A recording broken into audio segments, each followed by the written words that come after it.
introductions. And I think everyone's used to me not having introductions. Hello.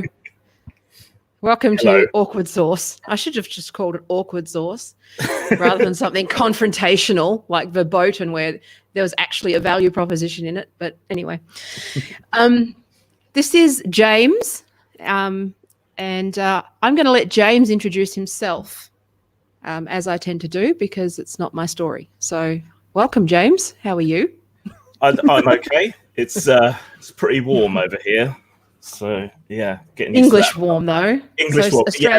Australian cold. Yeah, the temperature might seem low to you, but our environment is like a big wet blanket. So you just feel smothered by it all the time. It's so humid. I don't know what's the temperature.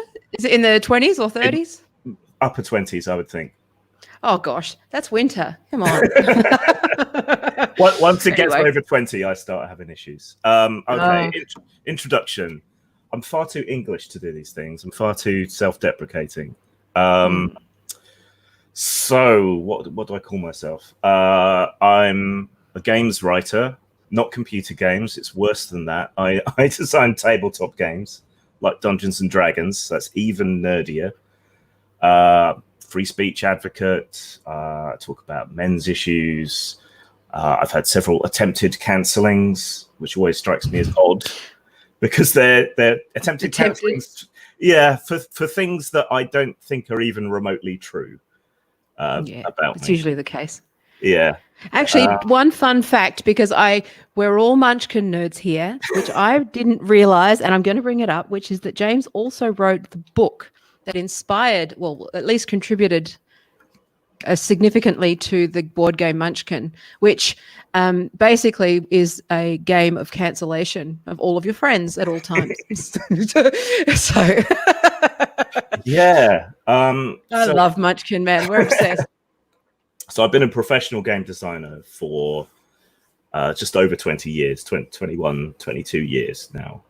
One of the first big projects that I did with my writing partner at the time, Steve Mortimer, was the Munchkin's Guide to Power Gaming, which all of Munchkin and all its tie-in products and everything came from.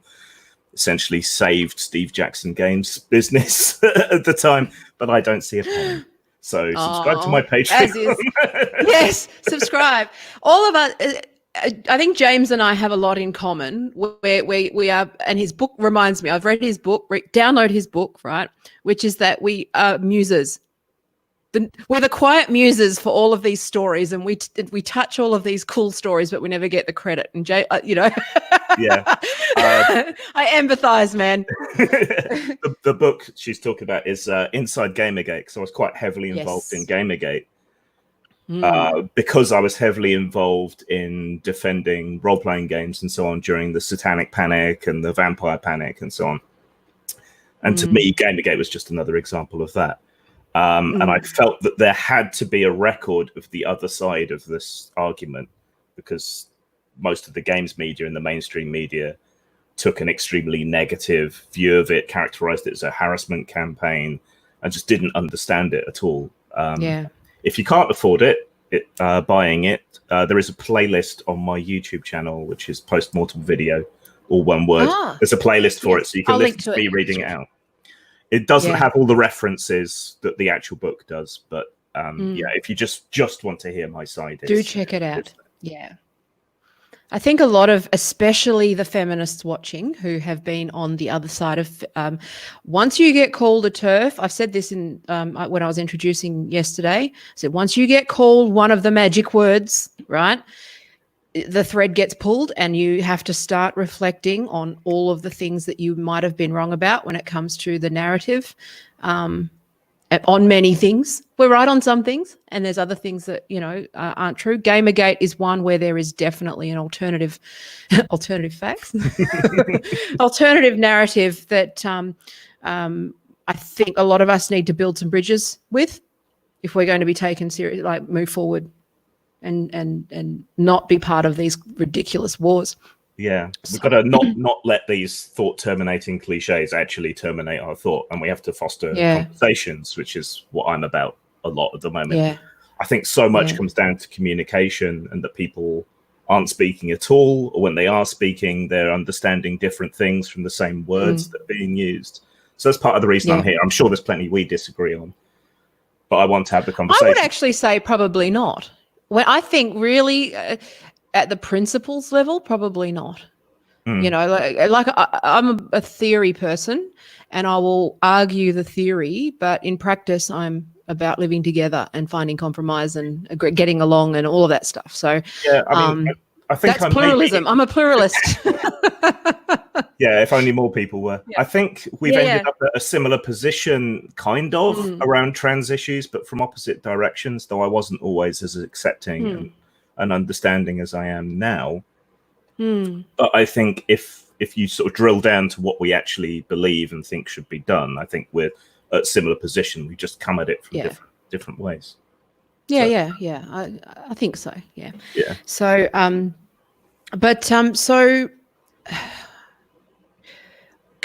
what I found interesting, I've discovered you by talking to Andrea, and you were talking a little bit about the history with the sort of the moral panic with like metal role-playing games. I love some of your titles. I was browsing your store, and I'm definitely going to buy some of these games because they are great. And the sort of the woke zombie thing. I definitely we're going to have to bring those in. But just a little bit of your experiences growing up. What attracted you to games first up, but then what attracted you to the internet as part of that? Because I think that's where you and I have a lot in common, which is why we were on the internet in the 90s. So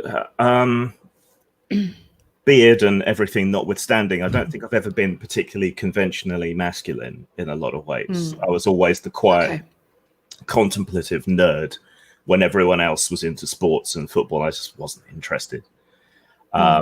I was into playing sort of the imaginative games that kids used to play, like pretending to be Star Wars characters or playing war or running around the playground pretending to be ninjas or whatever it might be. You know? I was into that, and I was still into that when kids stopped being into that. Yeah. And I'd also always read a lot because I was fairly insular and imaginative.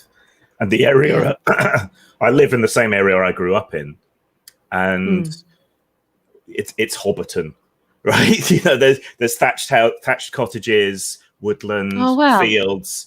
So that's so cool. So fantasy novels and so on always spoke to me quite directly and related to mine. Because it was like a fantasy version of real life for you because your environment. Yeah.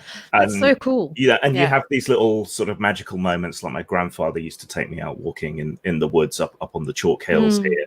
And one time we were out walking, and like a mother badger and her cubs came pottering along the pathway past us and then up into the verge.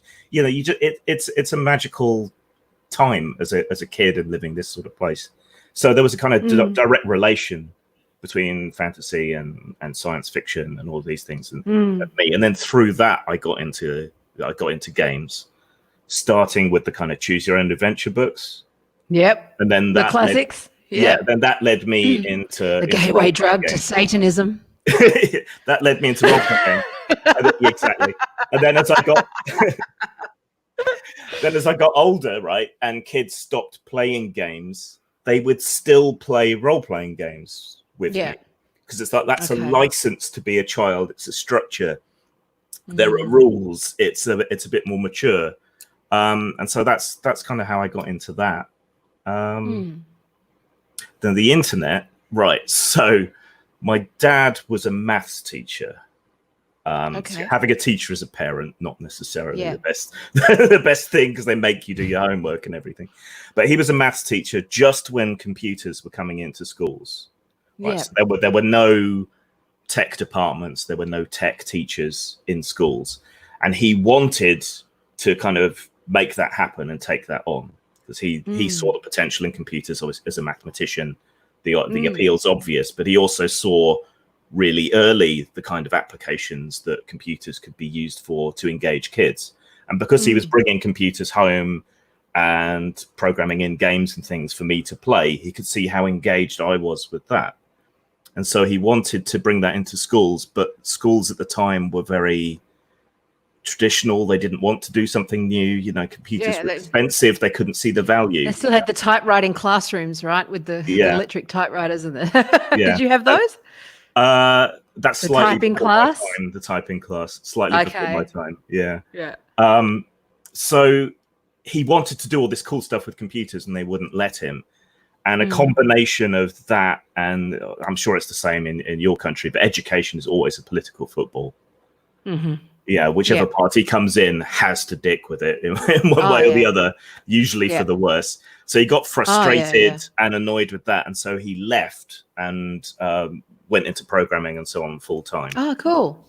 And was this in the 80s, 90s? That would have been the 80s. When he left wow. teaching, Okay, so we're talking. Okay. Yeah. So he was always really kind of up on technology and the internet and so on. And so one time he brings home this cradle modem. You had to put the phone on, and he was dialing into work to do work back then when you had to dial. Cutting edge technology. And I remember he let me sit down and use the interface to chat with his friend at work, and I was like, "This is amazing." I'm sat here first feeling. Yeah, I'm sat here typing to someone completely different, completely new, and I was like, "Oh, this is amazing!" But the tech wasn't there, and it was too expensive. Yeah. And no one else was on there. But my dad really kind of prioritized getting me into computers, I think. And awesome. So he got me an Atari ST back in the day, and we used to run a cable from one room to another. A friend would bring over another computer, and we'd have the old LAN parties. Yeah, so a one-on-one LAN party. And then after that, they were ditching some old equipment from his office, and I got hold of an old, I think it was a 2600 modem. And then I was able to dial into bulletin board systems and online text adventures, though it was very expensive because you still used to get charged by the minute on phone calls back then. Yes. So I would give my parents my pocket money for an hour or two online. And then eventually, about 95, 94, I got fully online. The ISP. The internet proper. Demon internet, which was like a tenner a month or something. And that just opened up this whole new world for me. It's hard to explain to people how revolutionary it was as those first digital settlers, unless you were there. Yeah. And also, this is reminding me, because one of the things that I think a lot of people who sort of just signed up to Facebook when they got their first iPhone, and that's their experience of like the internet, right, was that the internet has been constantly I talked about this. It's very much like a faculty of arts, if you think about it. We're constantly just invaded and attacked from all directions all the time, trying to maintain the humanities. It's the same kind of thing. But the internet is always, there was this utopia. But remember when the AOL CD, with the self-install CD, that first symptom was when the Americans sort of mass hit the internet with cable. In the 90s, these invasions that kept happening that sort of gradually eroded the internet. It happened, it's happened so at a very small scale initially, and it just keeps, that wash just keeps happening, doesn't it? Yeah. If you want to understand, viewers want to understand quite how idealistic that we were, I would say go and read the Declaration of the Independence of Cyberspace, which I was just looking up by John Perry Barlow. That was like I know.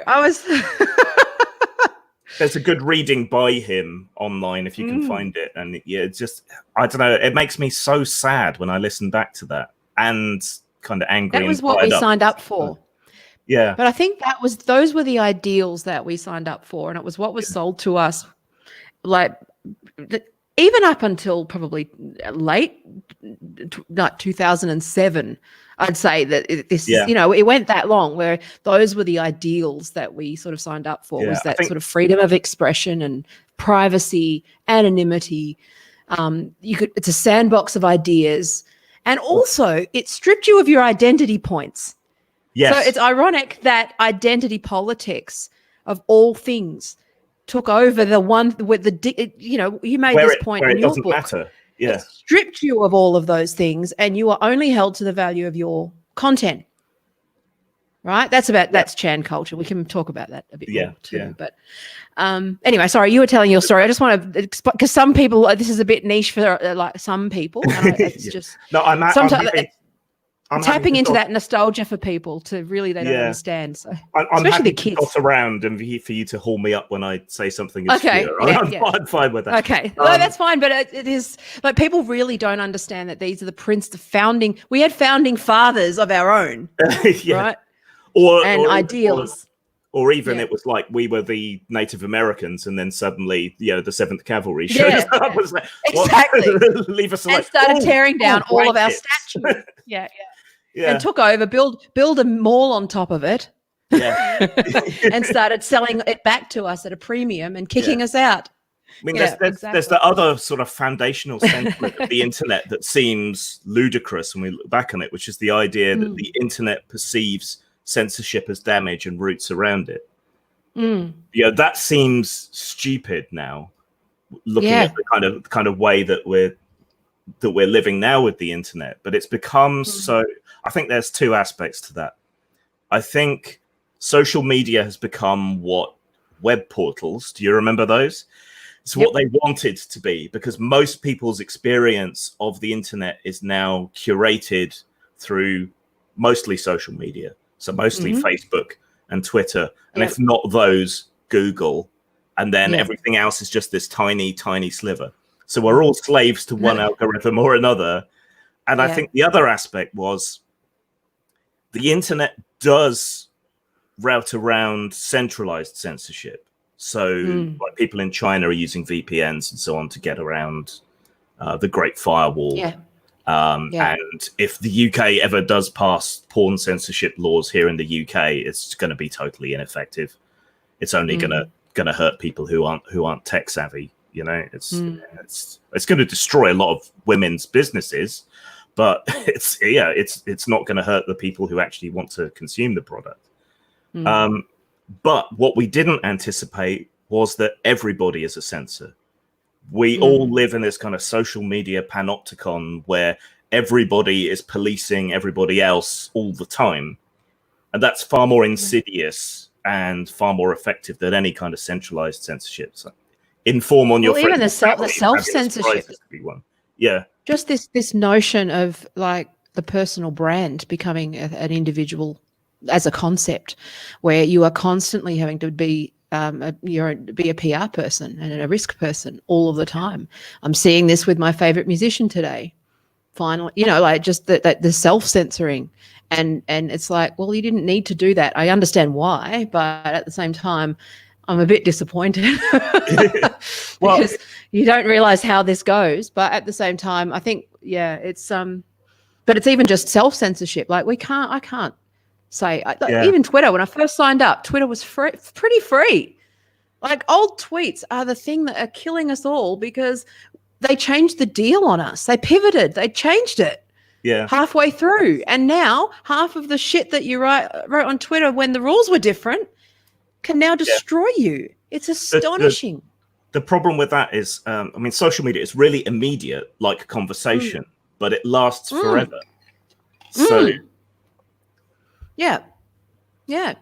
Whereas if you put the effort into making a website and a web page, you can still take that down. And it might be on the archive, but, most people, unless they're particular, like when I went viral, I was able to pretty much make that go away because most of the news sites on Google only remembers what's fairly recent. That's one thing. I tried to search for articles that were at the time, and like they've all since changed their CMS and not bothered with redirects and that sort of natural purge that happens. Whereas with social media, it's one data. It's not one data, you know what I mean? But a single database that is searchable forever. And if you don't remember that you said that 10 years ago, that's a ticking time bomb, right? It's like terrifying for people like me. Like even in my old Usenet posts. Yeah, they're gone pretty much. So and even if you do delete something, people will say, "Oh, you deleted something." The only way to win is not to play, sort of thing. Can I make a less than self-flattering confession? I almost changed my mind. I almost changed my mind about coming on. Oh, why is that? Because things have blown up again in my little corner of the internet. And so I'm getting a lot of flack again. And I thought, is this really the time I want to go on a live stream with a notorious TERF? And then I thought, fuck it. I'm not a notorious TERF. I'm just a normal person who got called a TERF against my will. And I was mislabeled, and I'm going to report them for mislabeling me. Because it's not true. It's not actually a thing. It's just I'm a reasonable, rational person who, has a policy question. That's it. Yeah. And unfortunately we find ourselves because when you're backed into a corner, you have to double down on the issue. That's what I'm seeing with, I don't know if you saw Graham, his interviews. It's like it becomes necessary. When you're back against the wall, you push back, you have to push back harder. And it's just one of those things. It's just really hard. I watched his interview on trigger warning. Trigonometry? Yeah. Sorry, trigonometry, yeah. And kind of out of a sense of, all right, let's revel in his misery sort of thing, because he's been having a hard time, poor guy. But then he sort of admitted he'd made a mistake when it came to Gamergate in particular. I was like, okay, I still don't agree with you on a lot of stuff, but I've become all about fostering communication, or trying to. And me too. And so I listened to that's funny that you say notorious TERF, right? Because I don't believe that at all. I just believe that I'm a rational person with legitimate legal policy questions. Yeah, but a couple of people had a quiet word that I shouldn't come on, and I just really? Yeah, I just thought, fuck it. Oh, that's good. That's interesting. Yeah. I thought that I was not of note. That's hilarious. Yeah, I think you're building an audience, and you're building a channel. I think that's. Well, there you go. That's cool. Starting to get there. Well, I should get banned soon then. That's fine. Probably. No, but I actually just found myself thrust into this stuff. I'm a UX designer who realized that all of my work had been weaponized for evil purposes, and I just happen to have a politics degree, so I can explain the theory behind this stuff, and I care about this issue. I know like I said, I know 2 or 3 things. I don't, I think that the problem with you coming on here is that they may actually have to humanize me and actually hear a point of view, which they don't. Yeah. Anyway. Yeah.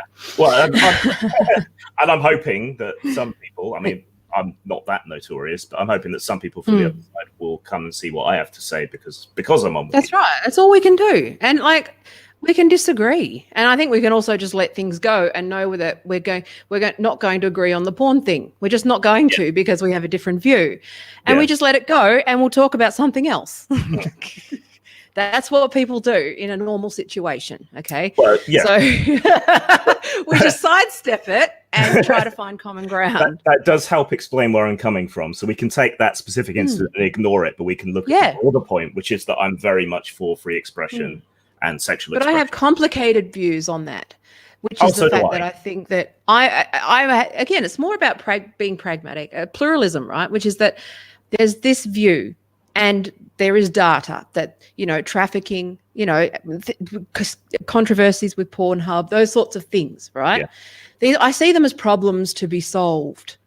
Okay. Not, you get what I'm saying? Like, I think no one has 100%. You have to have the conversation and have a handle on reality to create any kind of solution that's going to work.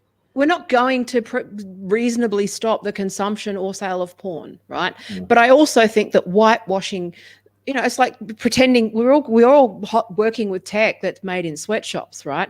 It's like saying, that stupid argument. Well, we all know it's made in China and it's exploited labor and all of that stuff, right? But yes, we need to talk about that as a problem. It doesn't negate the value of it, or doesn't. You get what I'm saying? You fix the problem and you have the conversation. You don't ignore it. That's what I'm about. So for anyone who was concerned about this, I'd like to say I'm not that person. That's not me. Okay. Yeah. I avoid confrontation, if anything. I'm satisfied that it's not you from watching quite a bit of your content now. So yeah, but I'm a peacemaker. I'm actually, that's my goal. I've always been more I'm about consensus. It's just one of those things.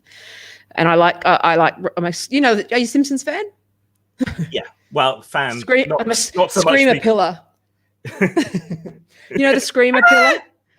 Without constant reassurance, it will die, and it's sexually attracted to fire. Right? That's me. I run towards danger. I shouldn't be alive, but I am. So it's just, like that. That's more. If you're trying to understand my point of view, I just I want to fix it because it doesn't get resolved. It's just never going to be resolved if we can't talk. So there we go. We've had that. Let's clear that air. But let's just be cool. So, and most of us a lot of us are eating shit in various ways, and as I said yesterday, hindsight is 20/20 in more ways than one.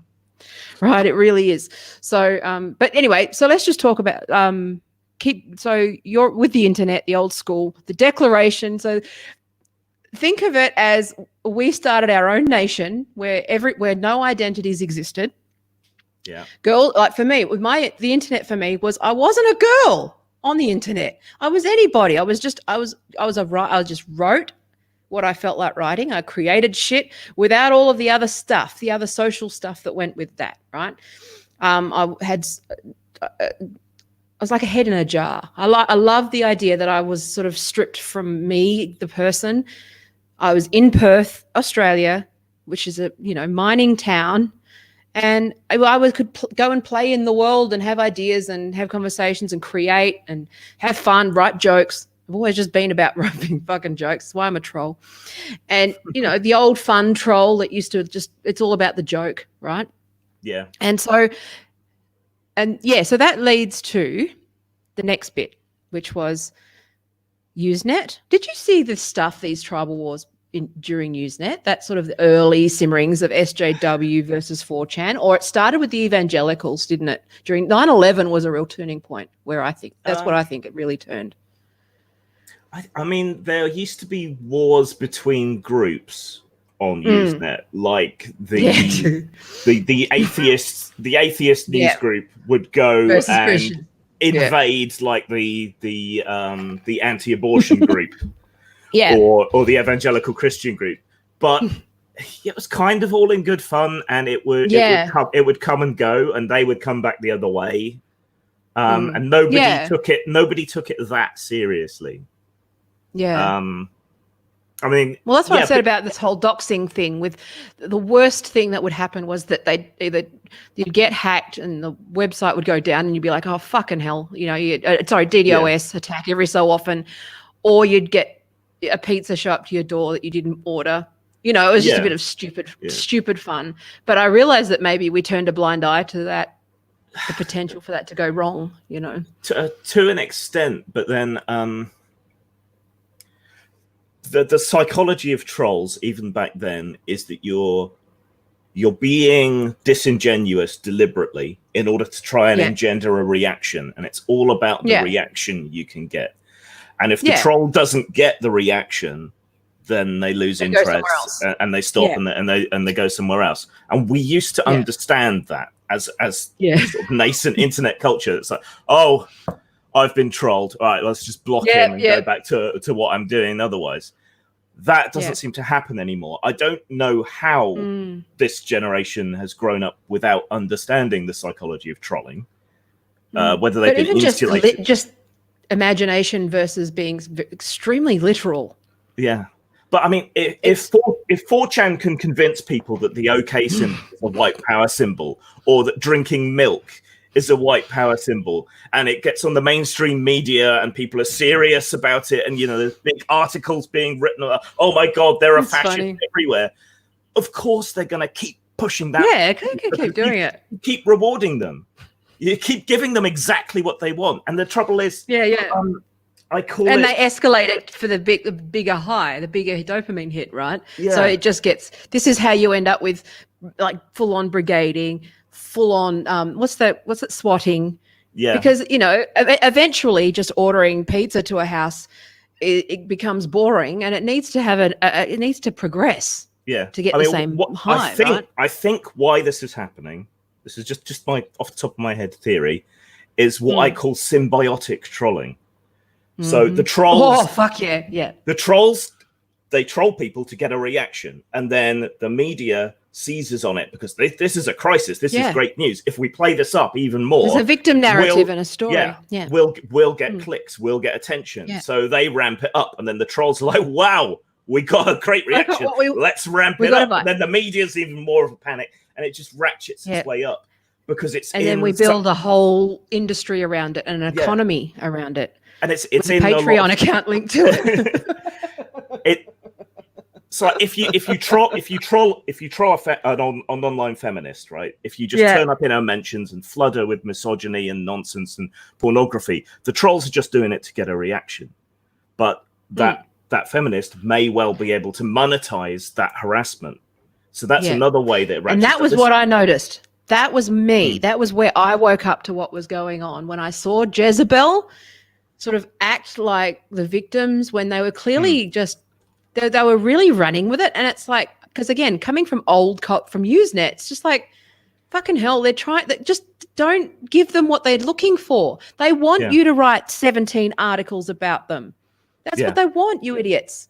And it's like, but Jezebel gets something out of it because they get clicks, and they make it appear that there's a problem that probably does exist, but not to the extent that they're And then you get your normies who see this and go, this is horrific. And they're not in on the jokes. They're not in on this stuff. And you're a casual observer. And that was sort of, it's like, it's amazing that I wasn't more on the side of, I was kind of on the side of, I stayed out of it.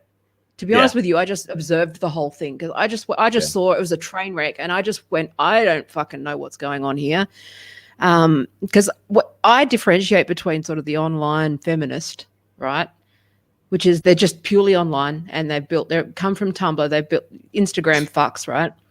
Tumblr. Versus someone who's actually, no, but I'm just a graduate in politics and feminism has some pillars, but I'm not unreasonable. I have kids, like I have sons. I don't want the world to be hostile to them, right? It's not, I'm an adult, a fucking adult. That's why I sit there and I why would I find it funny that anyone would think that I was even remotely scary. That's what I find funny. Do I strike you as a monster? Because that's I get painted that way. Well, no, I think it's I think even Graham, and not to talk about Graham like without him a part of the discussion, but one thing he pointed out in our interview, he didn't understand that this wasn't a political battle. This is a normies versus nerds battle. In many ways, right? This is it really is. It's just people who are either in on the joke or they're not in on the joke, and a whole 90% of confused people observing this weird ass Age of Empires war between Tumblr and 4chan. Yeah, that's my diagnosis. I don't know whether that's a. Should we explain what Gamergate is or was? I was going to get there. So let's talk about, because this is where, so a little bit of history. So I wanted to talk about trolling first, mostly because people need to understand the mindset that the internet, that everyone runs it. There's either people who intuitively understand that the internet is a bit of banter, a bit of fun, and there's a bit of shit stirring. Let's not talk about bots. That's a whole separate thing. But, for the most part, right, it's just littered with spam and fucking accidental clicks and rickrolling, and there's this whole history of pranks that you need to, and good-natured sort of hazing. It's a hazing culture. And this is why comedy is under attack at the moment, because comedy is another hazing culture, right, that's really under attack. And the truth-speaking culture.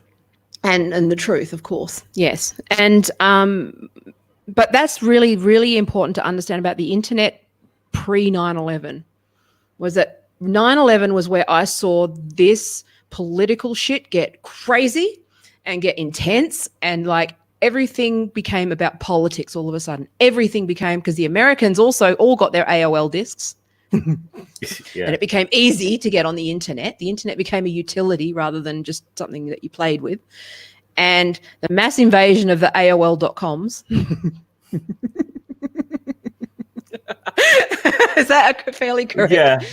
That was probably the first wave of normie settlers. The first wave? Yeah. And then we started fucking with them, right? Yeah. So we just went, because I was like, oh, you'd look at the email address and go, oh, fuck, here we go. Right? It's just funny. Yeah. Can I give you my 9/11 story?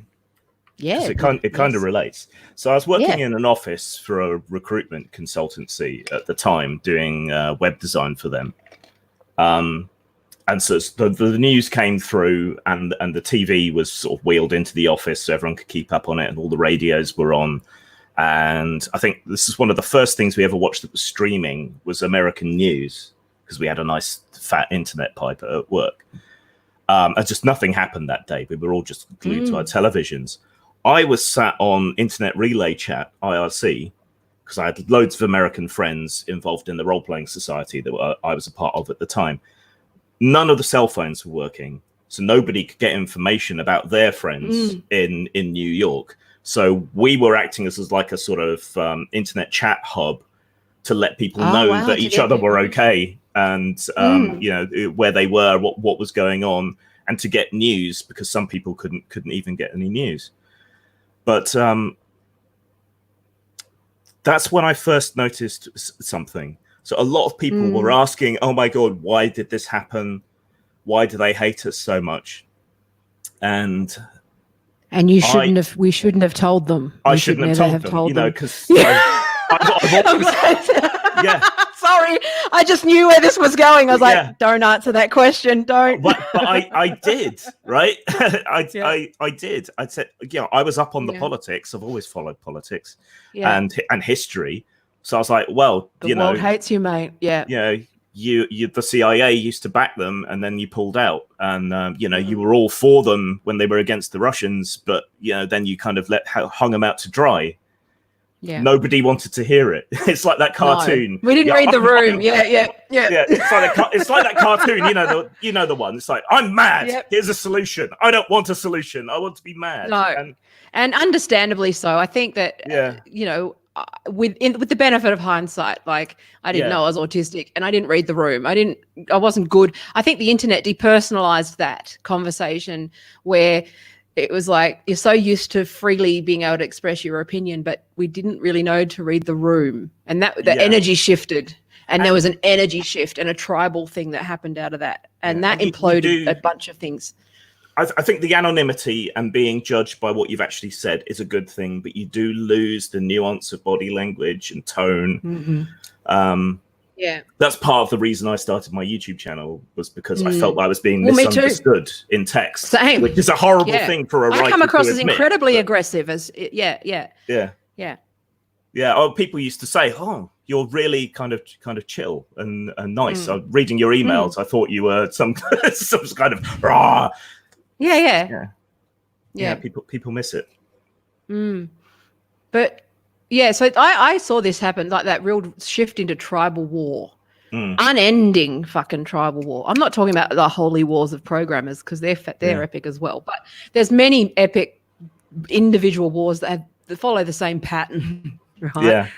They're long stored in our memories that people don't realize. The situation we're in now is a kind of progression of that. I mean, it used to be the neoconservatives and everyone else, really. But that bifurcation of society has continued. And American, I think maybe they're still neoconservatives. Yeah. Well, it's American. I see this woke stuff as just another extension of American dominance of culture. Yeah. Which is like, this is, George Carlin did a bit in the 90s about child worship and everyone getting in a trophy and all of this cultural stuff. This is all American stuff. It's bleeding out. Yeah, Black Lives Matter, right?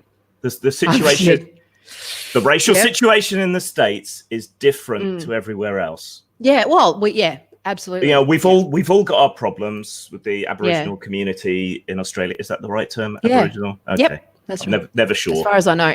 It changes. And we have our own problems here. Don't apologise. With the West Indian community.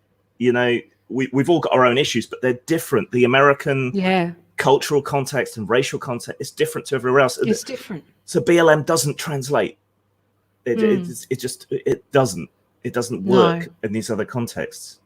And well, that's the thing, it's just this American hive mind on the internet that just sort of travels.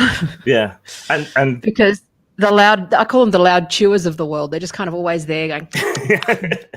Eventually, For me as well, being an old school lefty, I think Americans confuse class issues and race issues. All the time. And I think if you went after the class issues, which of course they won't do because socialism is a dirty word. If you dealt with those, then you'd have a much clearer picture of exactly how much racism there is and how much of a genuine problem it is, and then you could solve that as well. But I think you'd solve the majority of it if you went after class. Now, I don't think they even know how to define Marx, if I'm honest with you. A lot of Americans that I talk to, and they can't even define it. They haven't read it. And there's a whole socialist tradition that has there's a whole socialist tradition that has fuck all to do with Marx as well. So and also the fact that Marx fell out with the socialists before. Yeah, they all fought. Socialists have been infighting. The socialists have been infighting since the fucking year dot. There's that whole pamphlet by Engels where he just basically slags off the utopian socialists, but calling them utopian.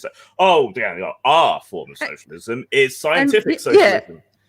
Marx was largely libertarian. Like you could argue that it was more of a libertarian. So not, and then it's just people just don't know the theory. No. So anyway, it's frustrating. That is the hill I will die on. Is the definition of socialism?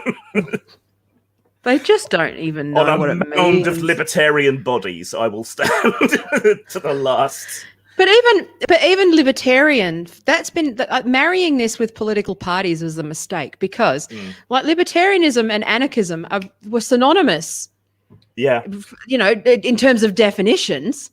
Right, they're largely the same broad school, but now it's a right-wing movement. Yeah, well, because the sort of libertarian economics has become wedded with the right wing of American politics. So it's you always anarcho-capitalists. Yeah, you always have to qualify. You always have to say, "Oh, I'm a small L libertarian," or a social libertarian, whichever way you want to put it. Yeah, but precision in language. That dominance adds to confusion because.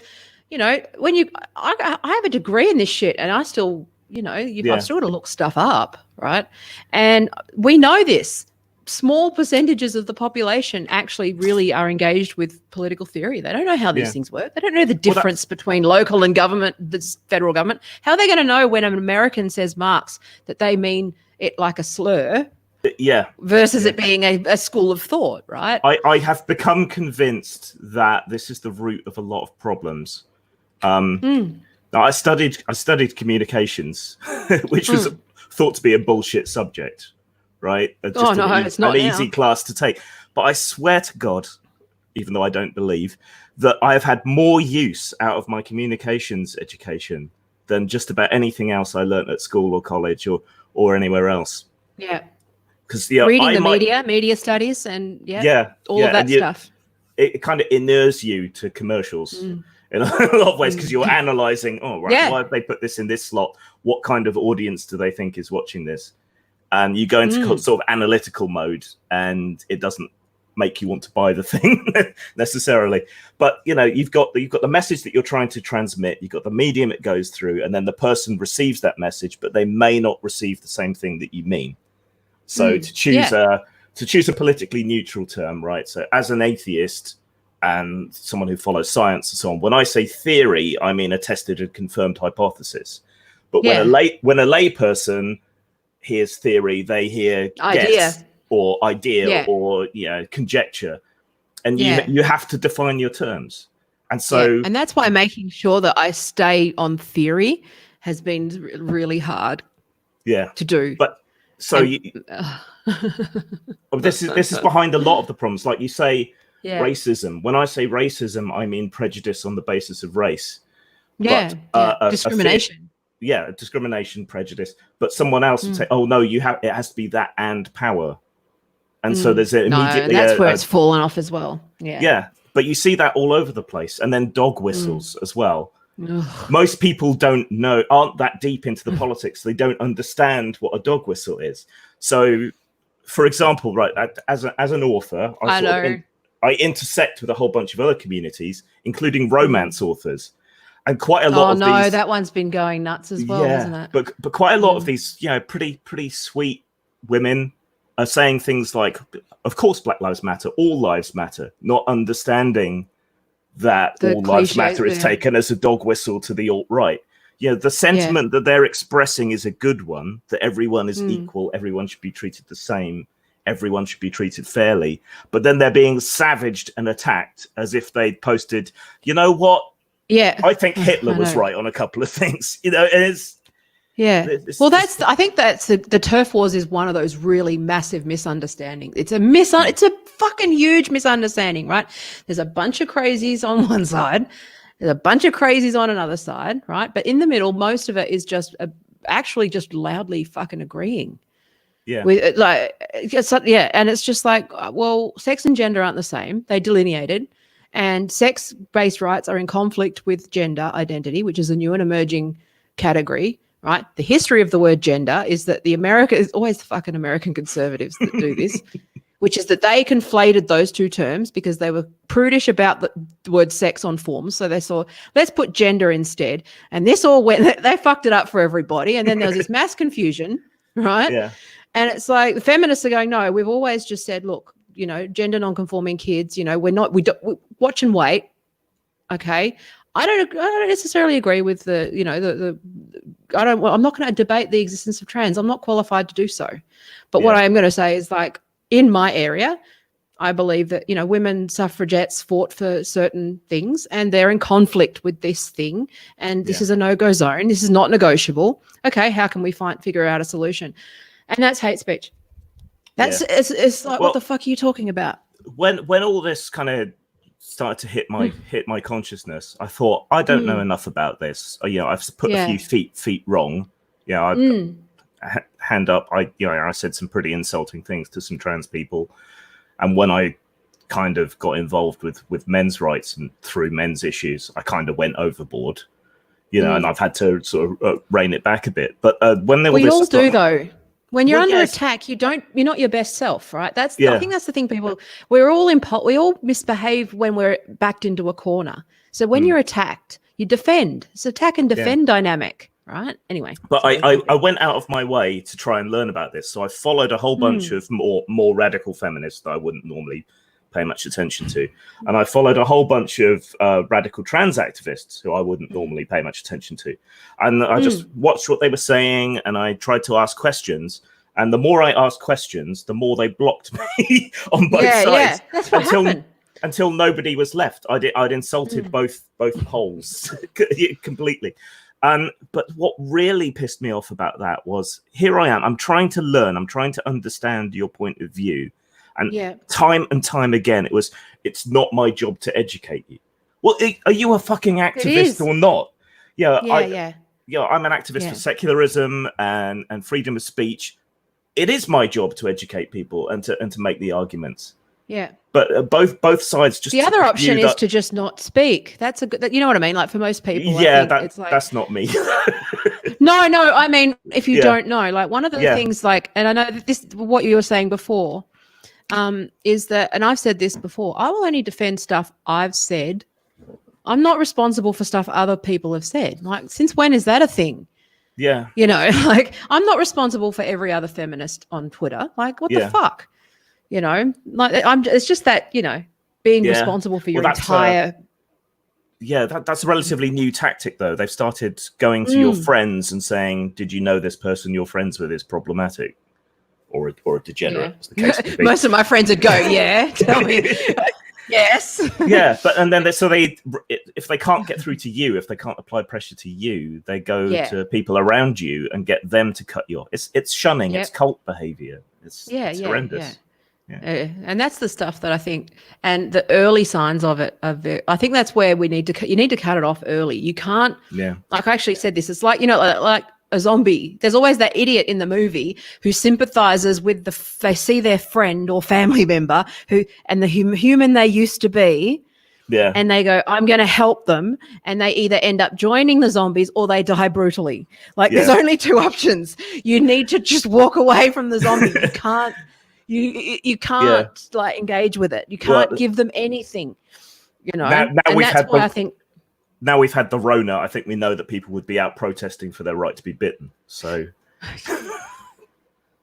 oh my God. Again, it's really weird. I think when you sort of get kicked out of all the tribes, you end up just finding yourself in this weird middle place where you see both narratives unfolding at once. Yeah. And you kind of sit there and you go, I have no idea what's true anymore, because I sympathize with the idea that, forced lockdown and destroying jobs with no real again, they ignore economics, of course, which is that a stimulus package where it's like everyone could get fed and paid and everything is fine. You can't enforce a lockdown without an economic plan to back that up, right? Yeah. So I understand that protest. As a small business owner, you understand it as well. But it's like all the idiots ruin everything. Am I allowed to argue for the poor small business owner who's lost his business and still socially distance and believe that is the best strategy forward? Is that okay? Can both things be true? Is that all right? Is it okay for both things to be true at once? Yeah. And is it okay? Maybe it's a for or against SA. Oh, sorry, go ahead. Oh, sorry. And is it okay to argue that both the sort of Trump supporter anti-mask protests and so on, anti-shutdown protests are a bad idea, and the mass BLM protests and so on are a bad idea? How worthy and not the be a racist that doesn't how worthy the cause is doesn't come into it, right? We don't want more people to get ill. And I think this is a lot of the thing is where the internet has created this weird place where everyone thinks that, and maybe this is linked to gaming. I'm not going to blame gaming, but I'm just saying we'll get back to Gamergate. But this idea that you can design your world around you and the world will, you can build worlds.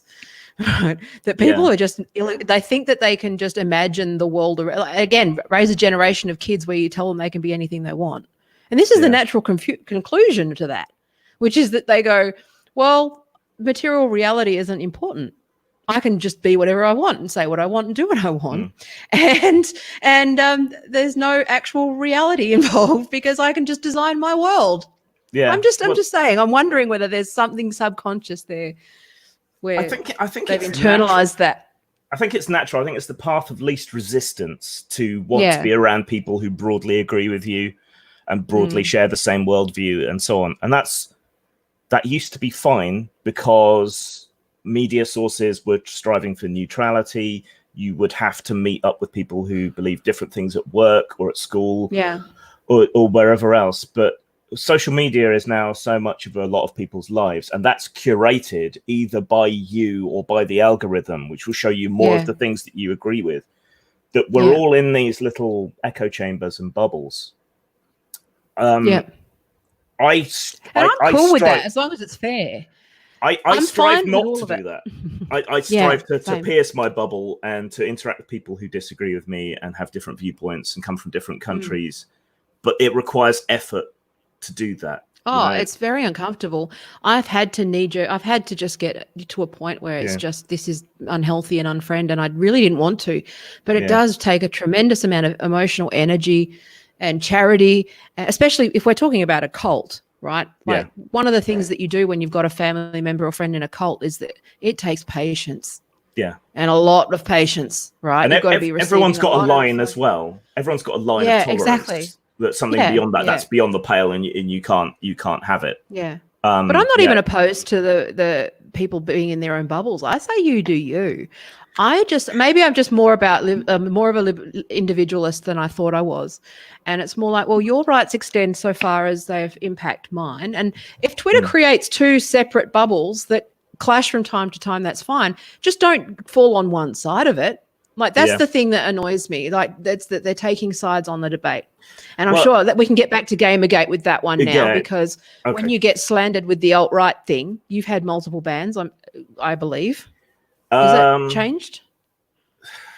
No. What, on Twitter? Let's go to Gamergate. Let's go back through that. Let's hark back to what happened there. Because that kind of leads into 4chan. Let's start with 4chan v Tumblr and then sort of work our way through to and then through to Gamergate. Yeah. So so 4chan is very much an extreme expression of what we were talking about internet anonymity. It's if there was a constitution of 4chan, which obviously there isn't, because no one would agree with it if you put it formally. But if there was one, it would be that who you are, what you are, doesn't matter. What you say is what matters. Anonymity is sacred. It gives us the ability to speak truth or nonsense, to post whatever we want. It's kind of the bottled, distilled spirit of that anarchic early internet. Yeah. And one thing, just for normies, when we say 4chan is actually a large site with multiple forums, right? Some of them benign, some of them a bit more sort of toxic. Think like 4chan, think like Usenet or the Fediverse. Like it's more, you know what I mean? Like there's lots. When people say 4chan, they're often referring to B or Pol or, some of those anything goes things who are also fighting and trying to impress each other, right? So there's a whole subculture that when people say 4chan and alt-right, they're putting in a whole lot of people, lot of people. It's more like the old platform. Yeah. With communities underneath it, like Reddit, right? It's very similar. Yeah. And there's more than one chan. Hard to compare. So there's 2chan, and they're called 8chan. Yeah. They're called image boards, but basically their own fights. Yeah. Creates their own theme park and with blackjack and hookers, and then they go fuck it. Yeah. Yeah. So the way to understand it, I guess, is that the main important thing to understand is that it is ruthlessly anonymous to the point where they make fun of people who actually register accounts. Yes. So that's one side. That's one side of the internet, and I sympathise very much with that because that's the internet that I grew up with. As do I, right? On the other side, the other sort of avatar and embodiment of a different internet camp is Tumblr, which somehow made it as easy as possible. The opposite of that.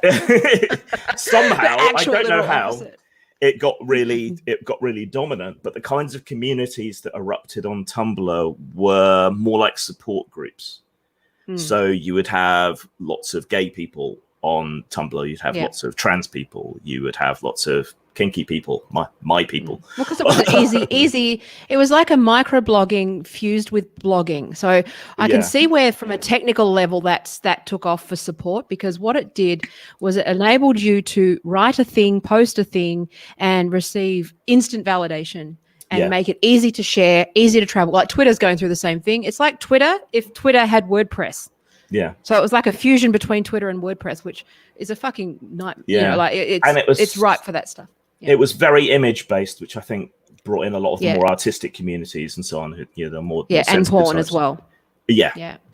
But so Tumblr's kind of, you've got porn Tumblr, and then you've got the rest of Tumblr, and the rest of Tumblr is kind of like this support group mentality. Yeah. And it's out of that you got, and they often overlapped. Which made it interesting. Which is probably where we got a lot of the sort of the weird fusion anime bizarro world. I think they may be cross worlds. I don't understand that world.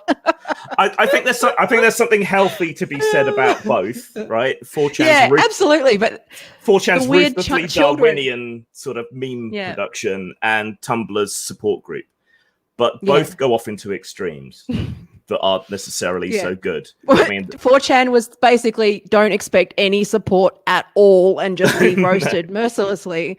And Tumblr is basically let's create a completely inclusive bubble that, is all about support. That's culturally speaking, not technically. And that's, so if you can imagine for most people, you can see where this goes.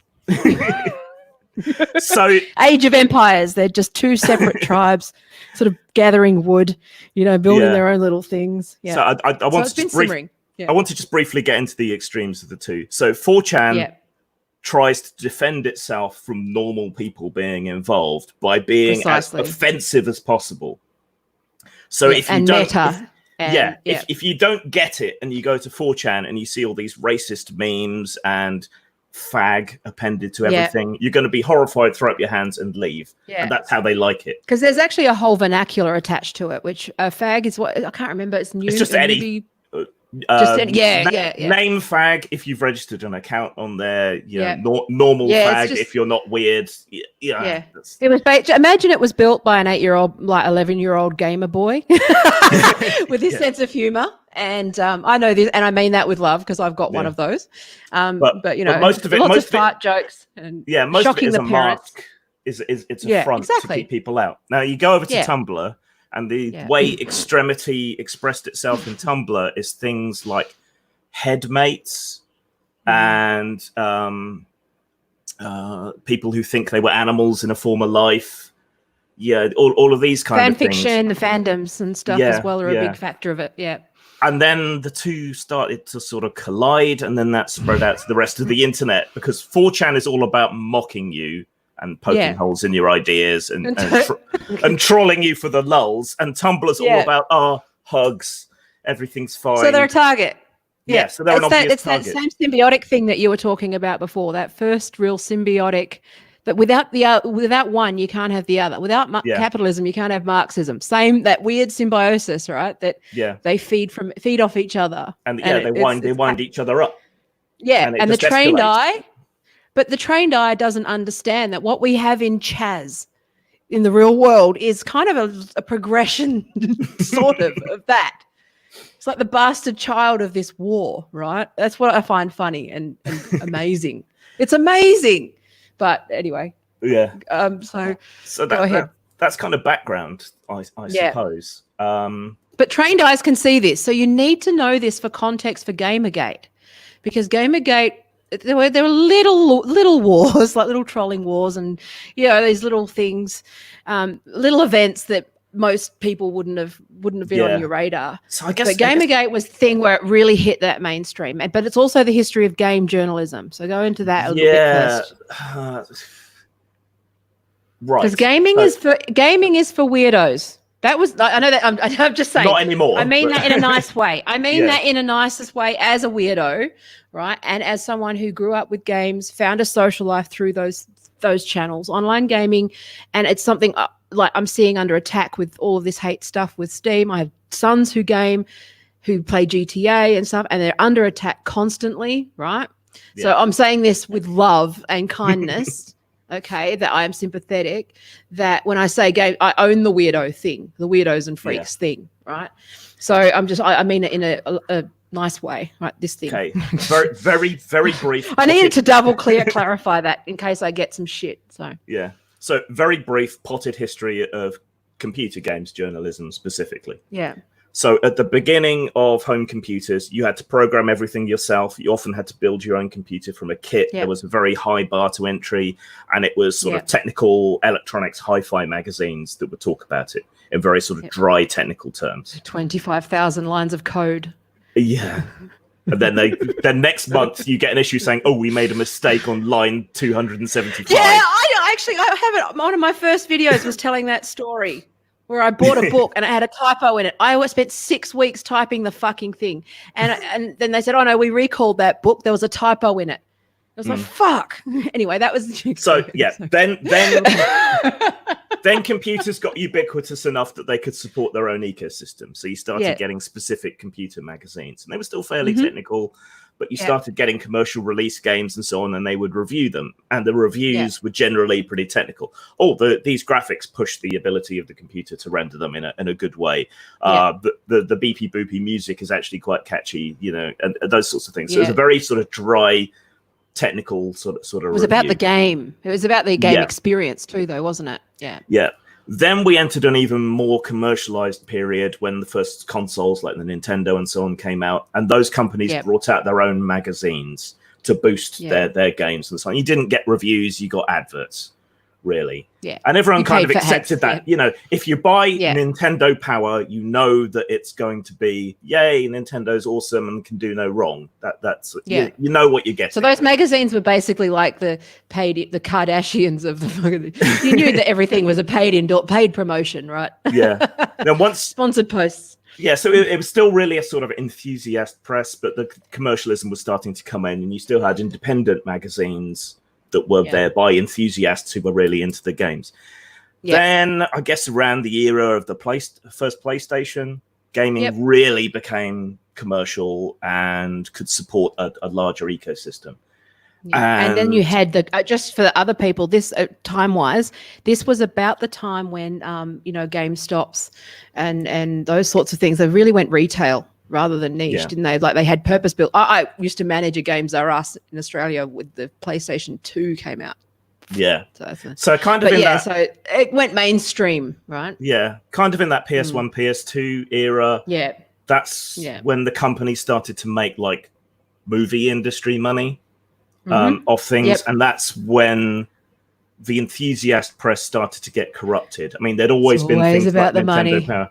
It's not even necessarily about the money. No, I'm saying it can be gamed as soon as there's big money involved. There's power, right? So they can withhold advertising from game reporting sites or magazines if you don't toe the line and give a higher review score to a game. Yeah. But as this has developed, there's a more insidious pressure on reviewers in that. So if you want to review games, you need to get hold of the game before it comes out. And if a games company doesn't want to be on board with you and won't give you early access to the game so you can review them ahead of time, then you're going to lose market share, or in terms of the internet, you're going to lose clicks. So if they threaten to withhold, that's as much of a threat as a threatening not to advertise on your site or whatever. But to an extent, we kind of all knew this. Early influencer thing. You're crackling a lot. Oh, I'm sorry. I bumped my table. Is that okay now? I think maybe a cable's loose. Oh, that's weird. Okay, did it work? No, it's still. Try now. No, it's really crackly. Is it? Yeah. No idea why. That's really weird. Nothing changed. Hang on a second. Okay. Keep talking. Keep talking. But it's that loud. Hang on. Ooh. I think that's okay now. Say something? No, can't hear you now. Sorry, guys. Still can't hear you.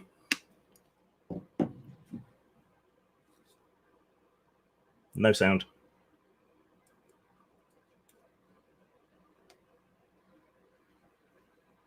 Nothing. Are we back? Yes, you're back. And okay, no crackling. Sorry cool. That. Oh, good. That's all right.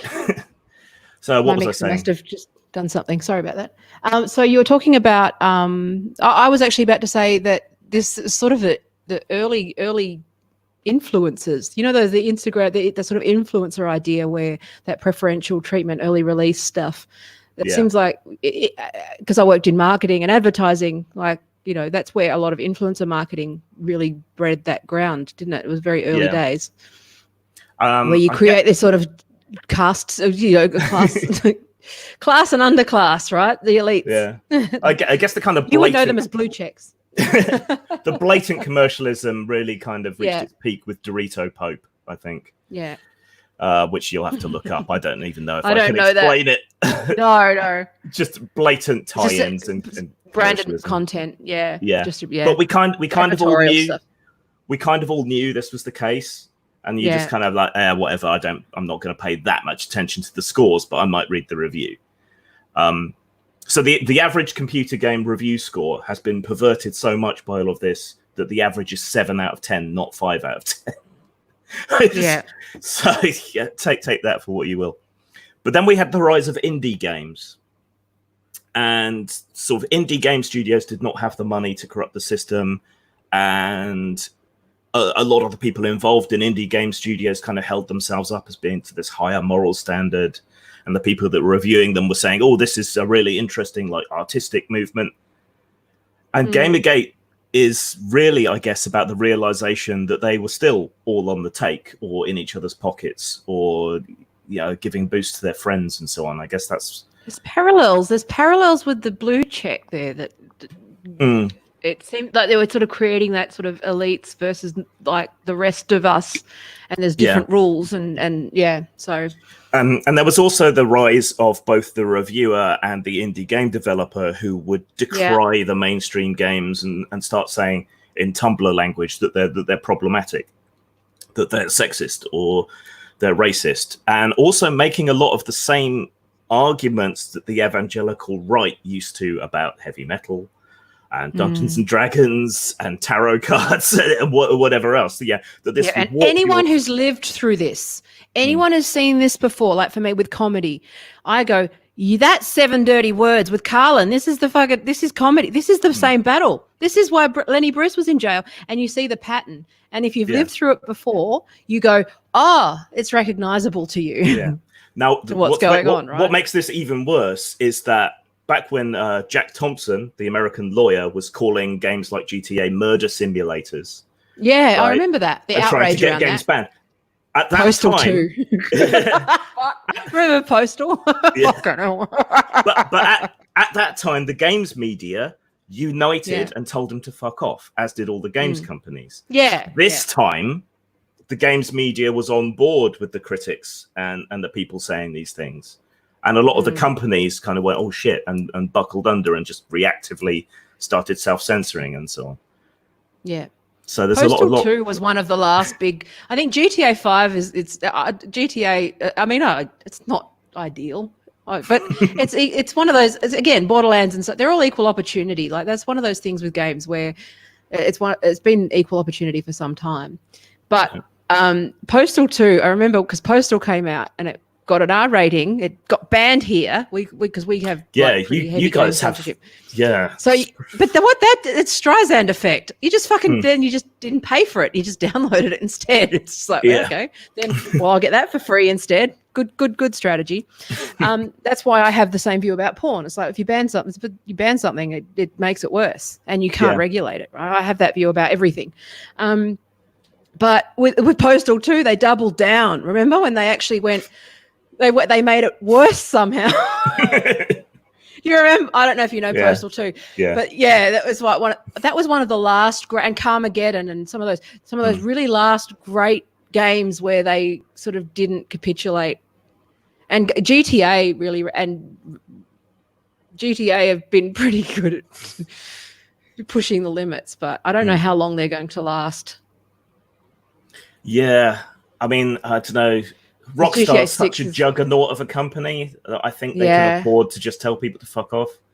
Whether they will or not, I don't know. I mean, Gearbox got captured, I think, a bit. So yeah, it's hard to know, but... Gearbox has, or at least enough to pretend to be woke. Yeah, I think they're secretly roasting them. Actually, if Rockstar didn't bottle it from Manhunt, I don't think they're going to bottle it in anything else. Yeah. Anyway. So gaming journalism. So there was a turning point where the gaming media, started to basically just be marketed 100% branded content and no. Look, Mr. Burns, your campaign has they became mouthpieces for marketers, basically. Yeah. Yeah, and then after that, they became mouthpieces for activism. To a large extent. Which goes against that core message, but I think that's why they were kind of hived off into the sort of indie game scene. Which had this kind of sense of moral superiority about it, and that's why I think the backlash was so strong when it turned out they were just as corrupt in their own way as the big companies. So what was the catalyst for... Who threw the first... I think that's very hard to actually pin down. Who threw the first brick? Yeah, it is very hard to pin down because you can say one thing and then you can go back a bit further and say something else and then you can go back. So arbitrarily, let's say it started with Zoe Quinn. Yeah. So Zoe Quinn was an independent game developer who I actually used to follow and financially support because she did something called Depression Quest. Yeah, that's where it all started. A lot of this stuff, right? Yeah. So I suffer from severe and ongoing depression. So I found that game, in inverted commas, that program to be a flawed but useful tool for getting other people to understand what it was like. And so I was quite supportive. She did get a lot of criticism for that because it's not really a game. It's an educational thing. It's not really playable. Gamers kind of rejected it because it's kind of a text interface thing. Yeah, so she did what Hannah Gadsby did to comedy. It was comedy, stand up, technically that, but it sort of challenged and pushed the definitions and. Now, she got amazing plaudits and love and attention from these activist critics, sort of frustrated real journalists who were working in games media. Yeah. And that pissed off quite a lot of people, especially in Yeah. this kind of atmosphere of hyper-criticism of games that people liked and sort of retroactively calling things racist and sexist. So that's the kind of background. Yeah. And then her ex-boyfriend came out with a big post about her, which he posted all over the internet, basically calling her out for being an abusive partner. Okay. And doing all kinds of horrible things. Now, I think if the genders had been reversed, I don't think this would have been controversial at all. I don't think we would be where we are. We're seeing that now. We're seeing the same thing, like Amber Heard and everything. It's obvious, like, anyway, I don't, whatever. But I'm just saying. That would be a whole tangent. Yeah. But there was a lot of pushback to this. It was considered misogynistic and so on. I mean, I read the post. I think it was a bad idea to do it. Yeah, it's probably poor judgment. But he'd consulted with his female friends about it. And, you know, looking back, I think, you know, if a woman had been in an abusive relationship and had done all that, how would I have reacted at the time? It would have been with sympathy, probably. So there's something gendered going on there. I'm not. Yeah. Without a doubt. Yeah. Yeah. I think most people across a lot of these gender wars and online understand that there is a double standard there. Yeah. There is. Like I said. Yeah. Most people didn't give a shit. The people who did give a shit about this kind of poured through this big post that he put up about her. And they found that part of the reason he broke up with her was that she'd slept around on him a handful of times, 5 times supposedly.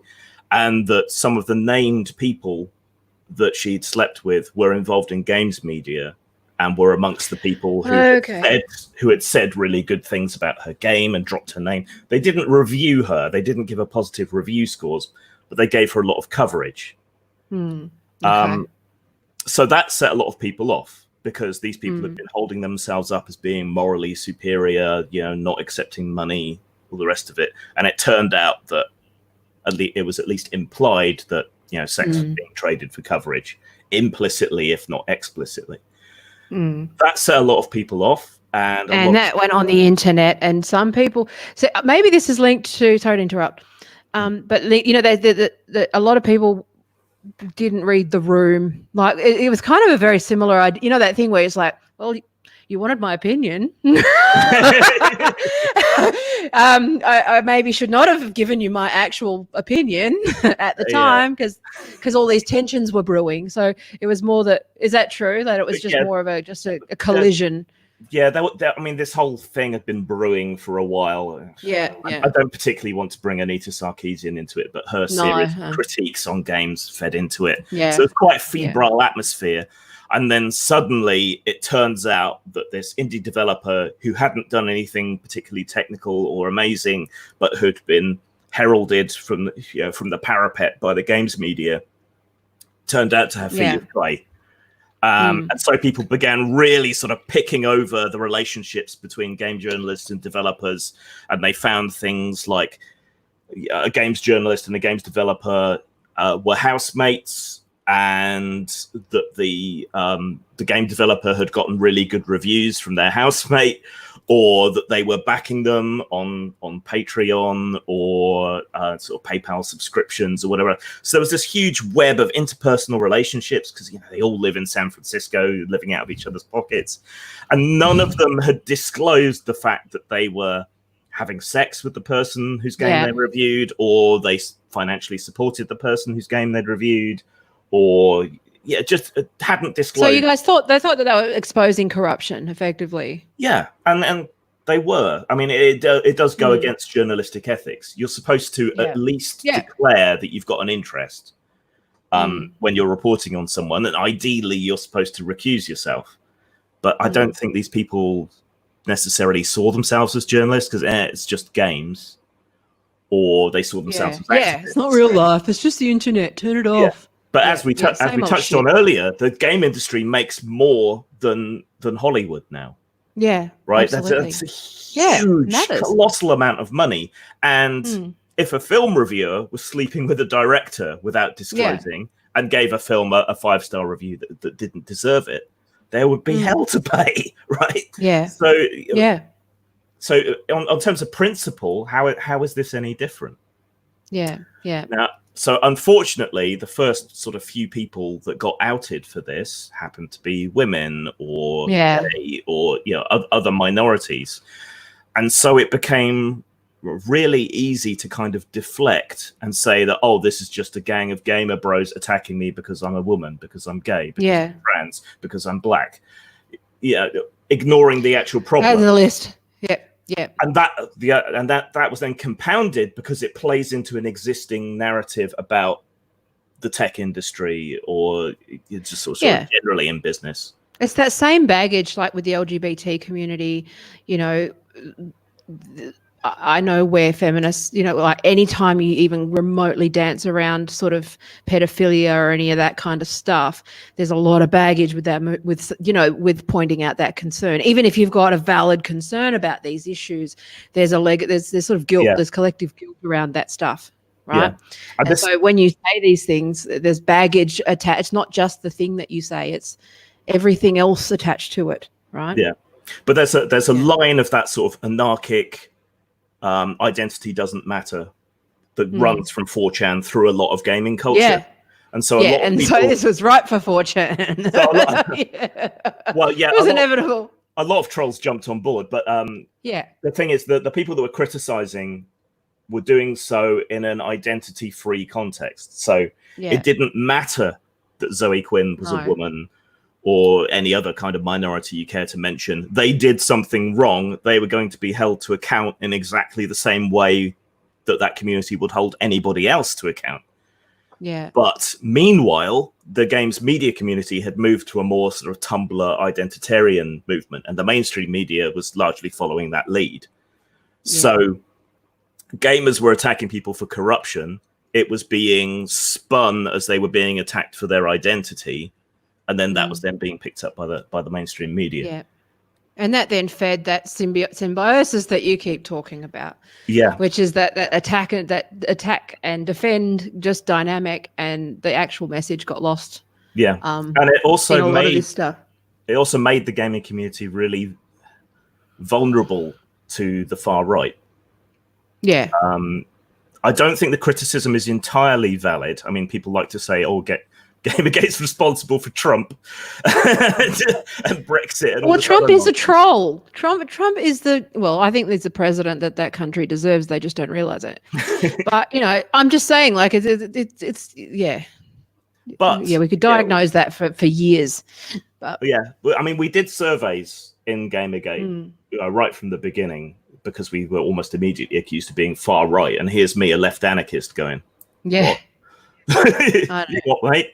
But we did these surveys, and the vast majority of Gamergate, at least at the outset, was libertarian left. Yeah, it was free speech and corruption. The old left, yeah.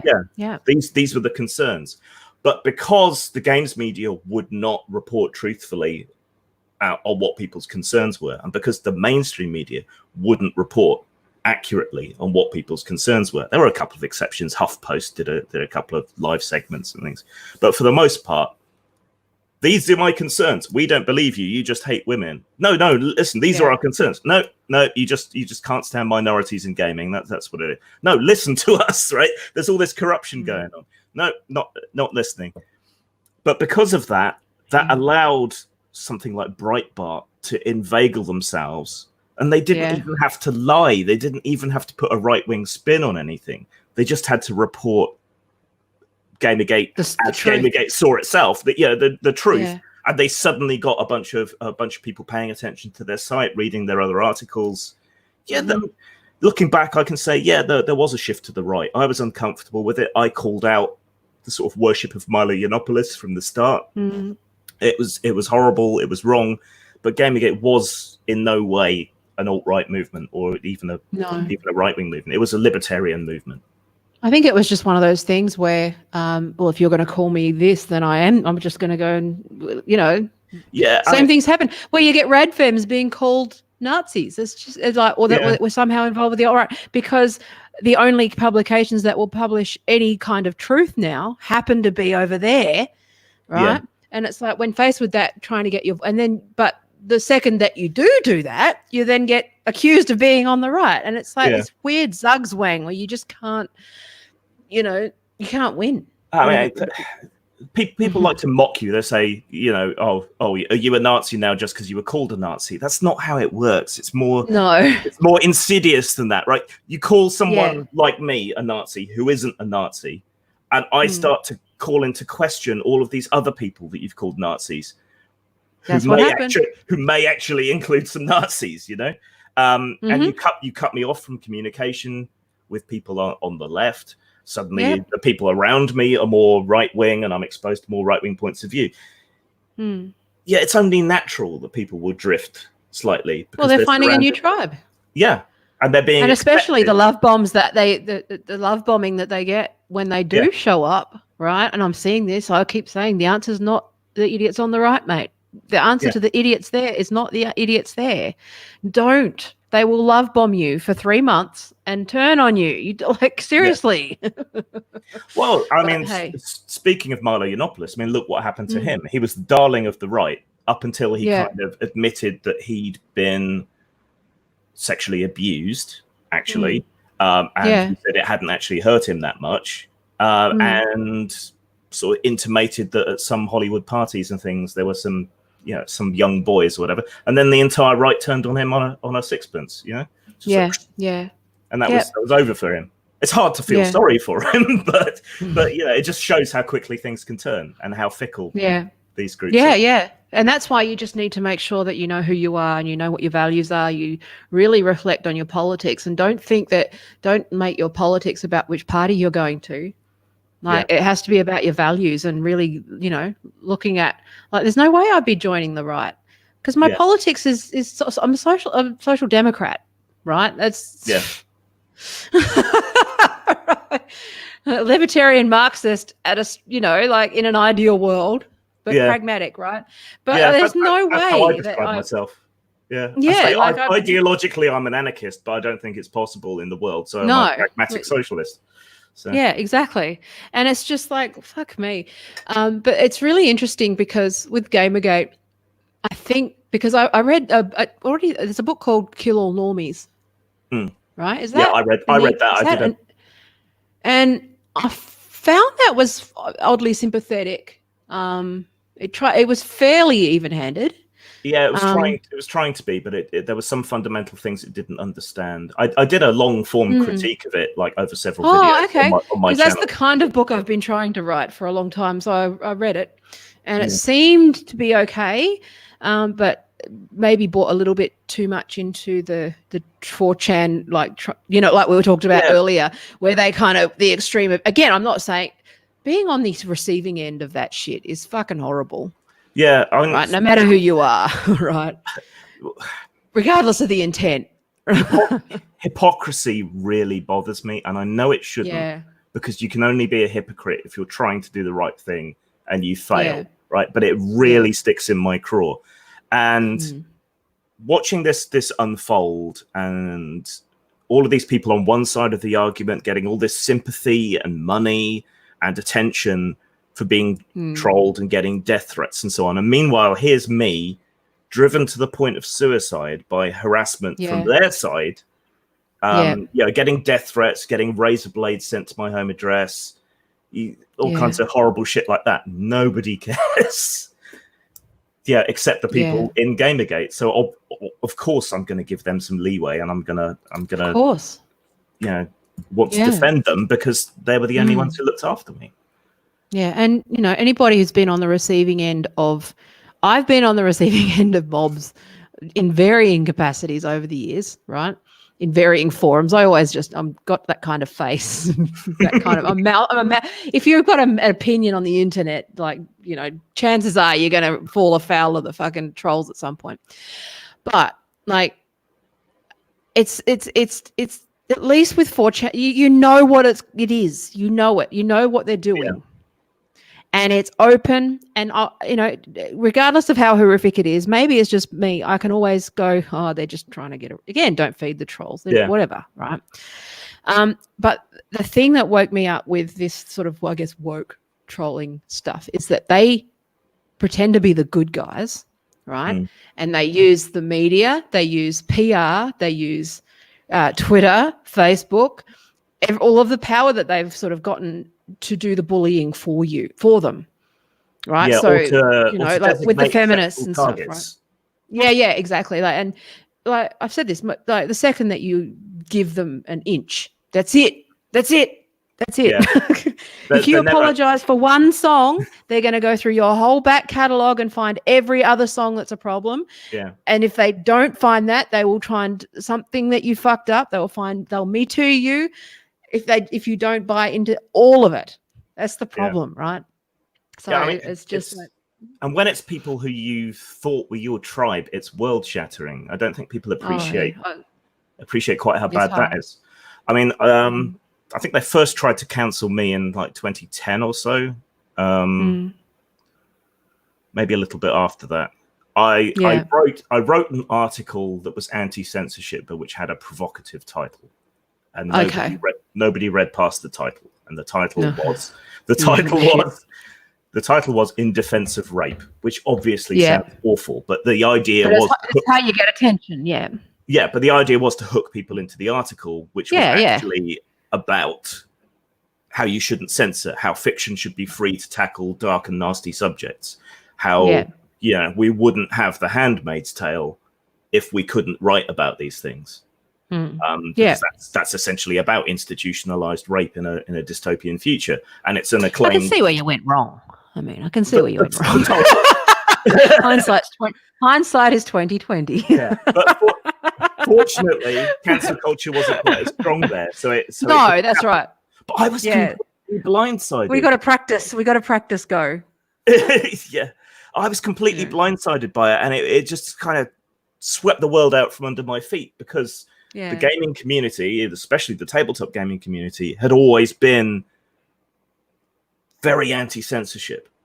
And so the idea that I could be cancelled or that someone could be censored for expressing an opinion, particularly one around censorship, was just absolutely flabbergasting. I couldn't grok it at all. Couldn't understand at all where this was coming from. And it's still the rules just changed. The rules changed on us. Yeah.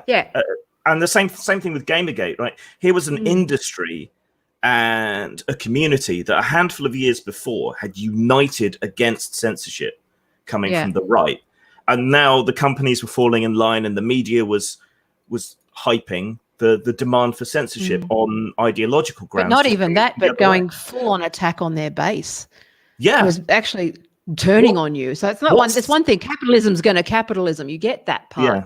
It's when they turn on the people that built the industry. I think that's when it becomes like with Twitter. For me, my anger with Twitter and banning people and the fact that I may be banned, right? It's the fact that I built the platform. I signed up in 2008. I built it, right? No, you get what I'm saying? Like all of us, those people who early adopters built that thing. Yeah, and now they're telling us. I actually deleted mine because of my first mobbing. But but like I'm saying, they changed the rules, and now we're stuck because we can't nobody can agree on a fucking platform. And the one that everyone's pushing at the moment is it's like what the fuck? You're just relying on another centralized thing. What the hell? Mine's is okay. I tried Gab because when it first came along, they were saying, "Oh, it'll just be a free speech platform." I wanted Gab to work. It didn't though, and then when it turned out that it had become a haven for the far right, they just kind of doubled down on that. So I just went. But that's also by virtue of that. It's only people who get banned from Twitter who move to the alternative, and because it's kind of like, well, it's only if a mass exodus of progressives take, like Gab have said this, and I don't know, but they've said like that's just how it is because that's where they're banning everybody there. If we all go over there, because Megan Murphy's on Gab and those things, I think and all the Spinster crew and everyone's willing to go. I think it's just one of those things where Twitter just built. It's so hard to take a competitor. Yeah, right. But I don't want to flee sort of Mao's Cultural Revolution to Nazi Germany. Thanks very much. Exactly. I agree with you. Yes, I agree. And that's the problem. But, it's frustrating. I'm excited about the concept of the Fediverse is good. I like that idea where you sort of register your own social network and it syndicates across networks. Like I like that idea. That seems like I just don't think in the spirit of Chan as a concept, but I just don't know if it's realistic. I don't think it's got enough uptake. No. You need a critical mass of people. I couldn't, but I'm a developer. I've been in web development for 25 years. I can barely figure out how to install the fucking thing for myself. Yeah. There's a barrier there that it's like, and it's like 3 people who know how to do it. So it's like, well, that's your problem. Yeah. Right? Is that and then there's the reason WordPress gets traction is because there's an installer. Yeah. And then there's the whole blockchain platforms like Steam and Hive, but that's got such a high barrier to entry. Exactly. Yeah. That used to be a good thing at the start of the internet. I'm in UX. No one's going to sign up for that shit. Yeah. No one's going to sign up for it. No. Right. But anyway, whatever. But it does seem like it's kind of like we're kind of going through a very similar perfect storm. It's never one thing. It's always a number of things at once.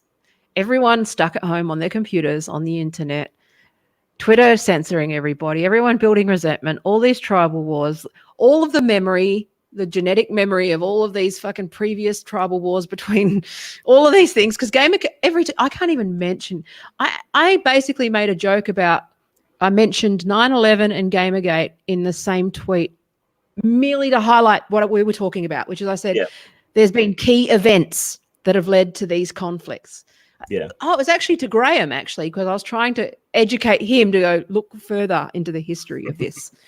You wrote the IT crowd. Come on, write this thing. You know this. It was shocking. It was shocking to see the guy who wrote the IT crowd and Father Ted going full bore against Gamergate. That was just like, ooh, yeah. Well, I think a lot of us were just, it was. I think, okay. From the other side, I think there's a lot of people on the left who, yes, we've read Chomsky, yes, we've read all this stuff, yes, we understand the media, but there's a massive confirmation bias. This is one area where Trump is correct, where he has really exposed and managed to expose how corrupt the mainstream media is. Like, I knew they were kind of corrupt, and I thought I had all of the critical thinking, right? Yeah. And I trusted the internet because the internet was truth. I did not know just to the degree to which this was being weaponized, and we were a fucking user experience designer. I should have known better. I really should have. But I naively thought that this was that we were playing the same rules. It's like the people who are fighting for anti-racism versus against racism. I thought I was fighting for quality user experiences and contextualized a customer-centric experience. You get what I'm saying? Yeah. I know there's a thought. It's the same thought-terminating shit that I thought, and then I went, holy, and then I woke up and realized how evil it was. I went, I can't do this anymore. I have to retire. I have to stop. What's it called? The Gelman amnesia effect. Yeah, exactly. Yeah, you read a story on a subject that you know something about, and you get bullshit. Then you blind tell the newspaper to an article about something else, and you just take it at face value. But for a lot, to the extent that Gamergate had anything to do with the rise of populism and fake news and all the rest of it, I think it was that the misreporting and the misrepresentation shattered hundreds of thousands of people's faith in the media to report anything accurately or fairly. To the extent that it had any bearing on any of that, I think that's it. And that really was, I think that maybe where it became coupled with the far right, I alt right or whatever you want to call it. I still believe the far right exist, but I don't believe they exist to the extent that has been exaggerated. So I'm careful with my words, but I don't. I can't remember what I was going to say. I forgot. Don't worry. The fake news narrative. Sorry. Yeah, you can see how with Trump, with fake news, how that memory of Gamergate when they were saying this is corrupt, mate, this is false, this is unfair, they're sort of hanging out in the dark corners. And then Trump makes it worse for, if anything, maybe less likely to listen. Like, that turned me off. Like, I went, fuck, okay, he said fake news, therefore he must be right. He's kind of this, you get what I'm saying? There was a whole confusion and a whole dissonance that happened. I mean, I think he's kind of funny, but I fucking hate him. But when you're an old troll, you can see a troll. Yeah. Trolls see no other trolls, and he's just a troll, right? Yeah. It's the people around him that are dangerous. But I'm saying Trump himself is just a troll. Yeah, it's just he's being enabled. Exactly. And it's not taking him seriously. Precisely. So, yeah. But I'm saying that I think that the media doubled down and suddenly the critical thinking shut off. I must be opposed to this narrative from Gamergate. And because somehow they didn't decouple what Gamergate, what we could have learned from it, right? And they're associated, that narrative, that far right narrative just really just took steam. I'm just trying to figure out where the misunderstandings were. And then obviously the unfortunate events that come out of 4chan and 8chan and those sorts of things. But yeah, I mean, like I said, it just played into that pre-existing narrative, and people are lazy. And so, a woman's under attack in the tech industry, it must be because of rampant sexism. And I bought that. I was like, it's understandable why that would be believable. It feels true. And why people would, it feels kind of intuitively true, because it has always been a fairly heavily male-dominated industry. And then you log on. So if you imagine you're in her bubble, seeing what she's receiving, right? And Jezebel are telling the story. So this is, can I tell it from my side? Yeah, go for it. What I saw happening. So I used to hang out and I fucking hate, because that used to be a semi-okay community. That just went batshit too. You could tell me it was probably always batshit, but I'll defend it I'll defend Gawker and Jezebel and their role in the earlier days, right? Where they had some feminism to them. But I hung out there just because habit, right? As you do. And at some point it just was like, oh, the trolls are here, and basically they would come and like put porn gifs like all the time, constant, just memes, constant like flooding, trying to the usual shit. And like they were under attack, right? So what they would do is that's a whole, it's a bubble, it's confirmation, which is basically they say the article, they talk about Gamergate, right? The feminists show up going, that's disgraceful, right? Anyone casual who reads that goes and looks into the comments, sees that they've been under attack with all these memes, and it's like, that's what I saw, and I just believed it, and I went, fuck. Yeah. Right? Yeah. And so I think both sides have to sort of own the behavior. Yeah. Not necessarily the story or the belief, but we're all imperfect, right? Yeah. But it's difficult though, because trolls are going to insert themselves into any conflict. Yeah. Yeah. And it's all very well. It's all very well Gamergate saying, look, that's not us. We have these legitimate concerns. But all of this trolling appears alongside of it. And, some people will go off the deep end who were associated with Gamergate, and they'll do those things. But how do you disentangle the two?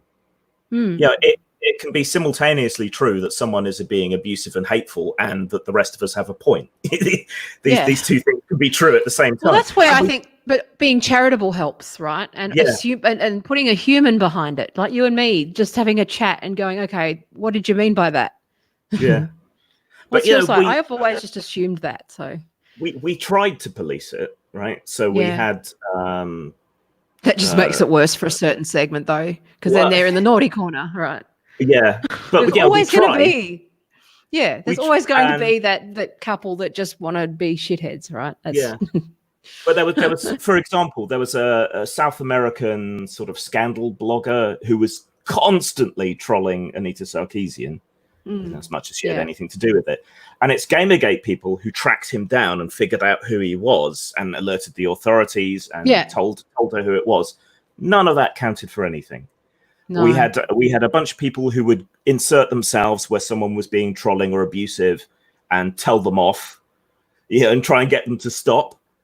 that did no good. None of the good faith efforts were good enough or were even acknowledged, really. And that's so people, that's yeah. So people and just I think stopped. that's the thing. Being sort of punished being punished for your whole movement. Like, and I've gone through this as well, right? Mm. Which is, I think all we can do is talk to the people who are willing to talk to us, try to reach an understanding, explain our point of view to both sides, hope that both sides will listen to the fucking other side once in a while and just push on through. But, don't be a fuckwit. And How hard is that? But also, but I know it's right. But don't try very hard not to judge, dare I say, a kid for the sins of the father, so to speak, right? It gets very hard to challenge misconceptions because people will just block you. So you don't even get the opportunity to defend yourself. Yeah. And I think it's almost gotten to the stage where it's almost irrelevant to take someone to court if they've done something bad. If you can get them on social media and you can get them fired. Oh, you've already, it doesn't matter. Yeah, and you can cut them off from their friends. Why bother taking them to court? And what kind of remedy would it be if you took them to court for slander? You're not going to get your life done. Back. Yeah, it's too late. Douglas Murray successfully sued the person who called him an Islamophobe and got that out there, right? Yeah. But what difference does it make, really? Megan Murphy has already been banned from Twitter for 2.5 years, right? Yeah. She's already, the damage is done. Yeah, right? The damage is done to Johnny Depp's career, for example. Yeah. And that's another thing, because I'm a huge Doug Stanhope fan. Yeah, and I trust Doug Stanhope to be Doug. He wouldn't. He would be one of the people that just fucking said, he wouldn't have put his neck out like that. If you're it's just one of those people. And again, I don't know that for sure, but I'm just saying, when you follow someone's career, you get a sense of who they are and their character and stuff. And I don't think he would have stayed out of it. Yeah. He wouldn't have put his neck out if it wasn't like for the right thing. So, but also and the evidence came to light later on. Yeah. So the second Doug said, "Oh, this is not what it seems," I went, okay.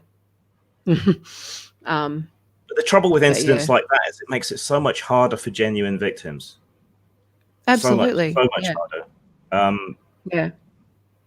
And yet it's weird to see the... Oh, sorry. So these kind of accusations and these whisper networks and the gaming industry, someone's trying to put together a blacklist, and you just know that people are going to be on that list that shouldn't be, even if there's other people that should be. It's those Twitter block lists. The block lists. I'm sure you do. Yeah, I'm on one. Those I know for a fact that is not just used to block people, but it's actually a CRM and a database with people's name, address, workplace, partners, who they are, whatever information you can get on them, and that they can use that at any time, right? Yeah. Twitter never addresses this stuff, right? I'm on a couple of these block lists. I'm on 78, and I haven't done anything. I'm probably on more. But some of them were posted sort of publicly online with defamatory statements. So I actually went to a lawyer and got a form warning letter to send to these people. It forced one of them to move servers and the other one to change the wording, which is a small victory, but I didn't have to pay any money. It was a free consultation. So you can do something, you just can't do much. No. And the other thing, I think you've noticed this as well, when you're on these lists, Twitter puts you on the naughty step if lots of people have you blocked. Well, that's a signal. It's a signal for the algorithm, right? That's what I was trying to explain to Graham. I said, you're on the list. You're fucked. It used to be a lot worse. It's not a person. Yeah. Yeah. When I was more heavily involved, I think they know it exists now. Yeah. When I was more heavily involved in new atheism, right? The evangelical right would organize these sort of reporting or blocking thrusts, and that would knock you into suspension. Even get your account banned for a time. Yeah. Until Twitter finally cottoned on that this was a thing. Yeah. They're just so impossible to communicate with Twitter. If Twitter made themselves, that's the thing, right? At least, and also, do you know what annoys me is they've also cut off my ability to advertise on the platform, right? So that means that I can't even give them money and have an account manager call me. You know what I mean? So they actually cut off. So that's the one way that you can actually communicate with them, is if you've got an ad account or whatever with them, and they cut that off too. Yeah. By association, because I've done nothing wrong ever. Do you know why I originally got banned from Twitter? What? I made fun of Will Wheaton. I turned a nasty comment he'd made back around on himself, but because he had such a huge Twitter presence and so many fans, it appears that they just kind of mass reported or mass blocked me. And could I get hold of anyone at Twitter? No. I got banned for @RealDonaldTrump. Send nudes.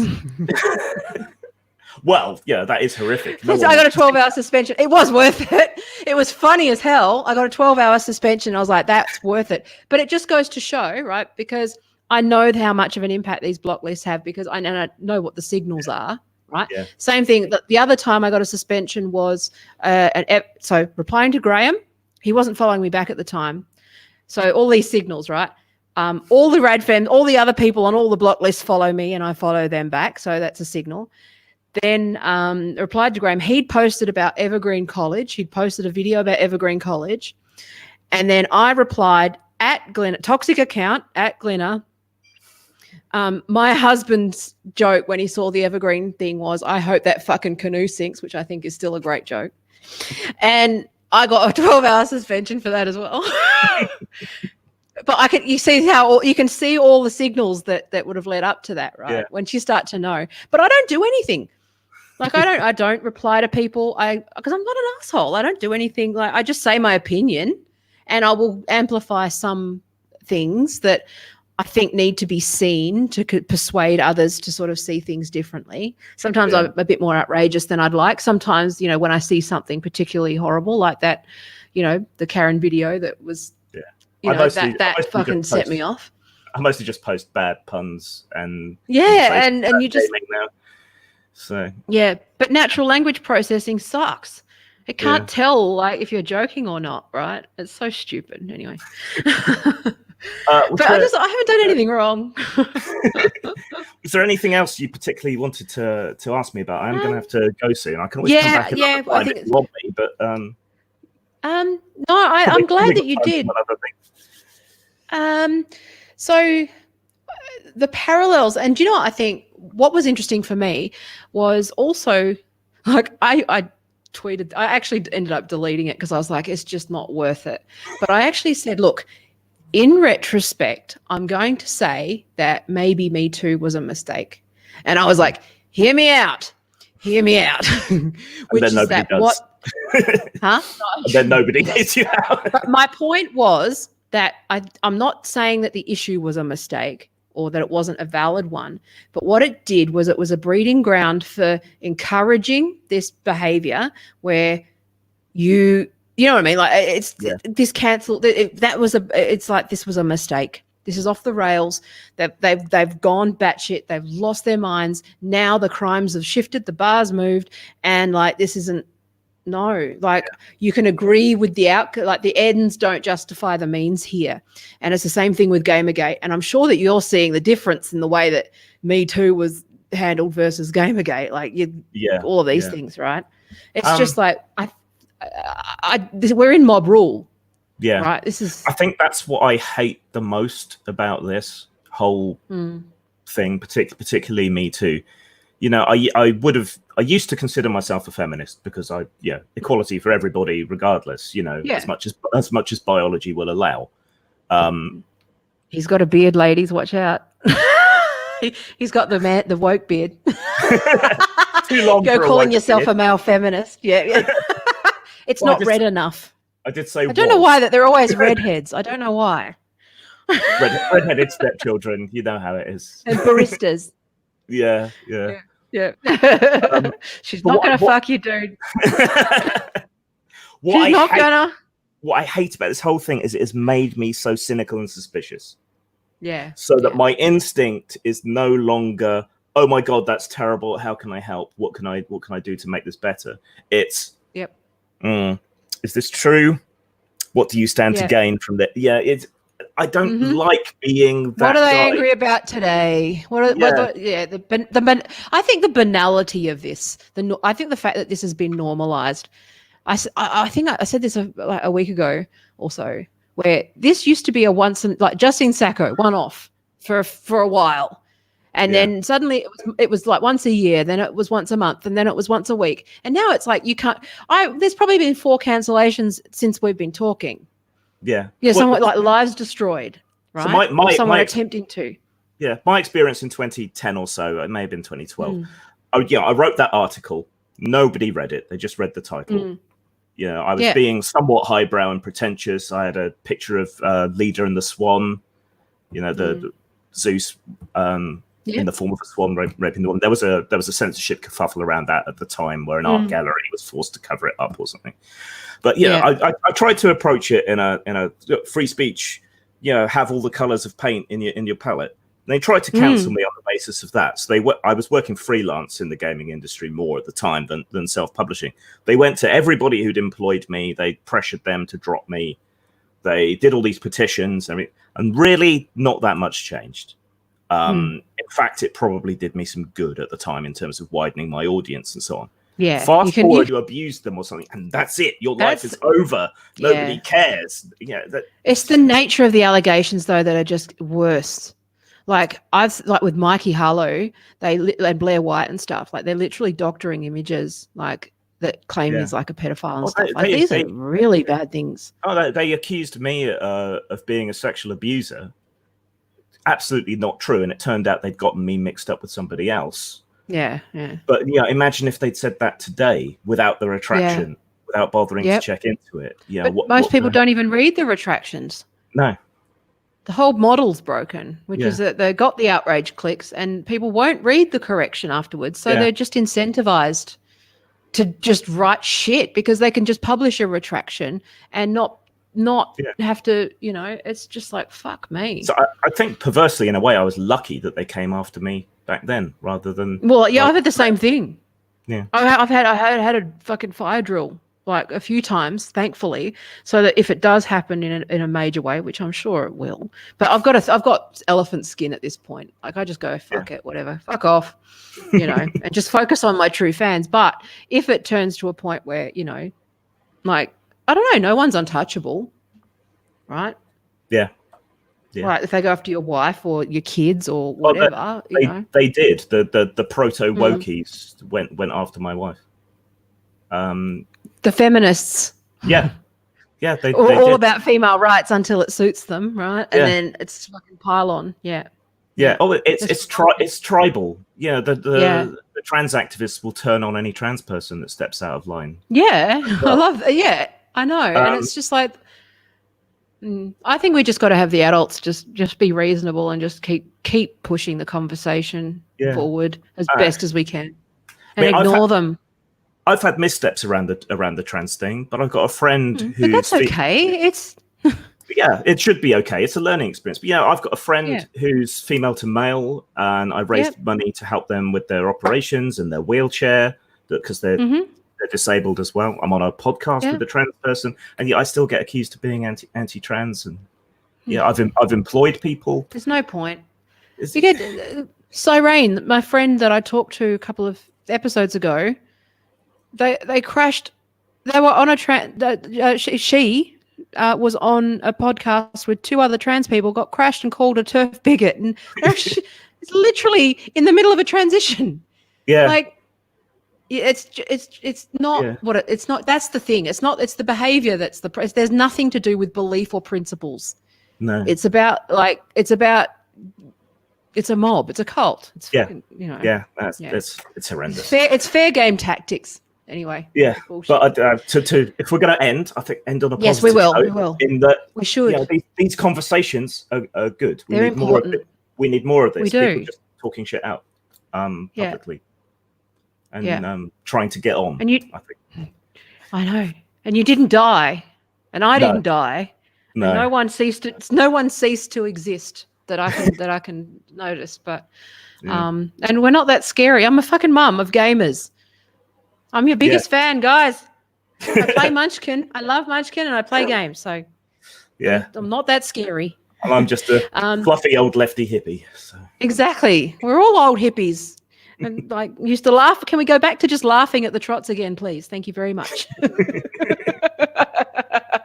Is that a word in Trotsky. the UK? The Trotskys? I think it has a different meaning. We call them the trots, which they've always been the clog wearers and the eccentrics. I think we they've call always them been there. We call them more tankies, I think. Okay, yeah. We've always known that they're there, but for some reason they're not contained at the moment. They're organised and spreading. Anyway, thank you for talking. It was great. It was a good talk. It was lovely. Oh, bye everybody. We'll end the broadcast now. Bye.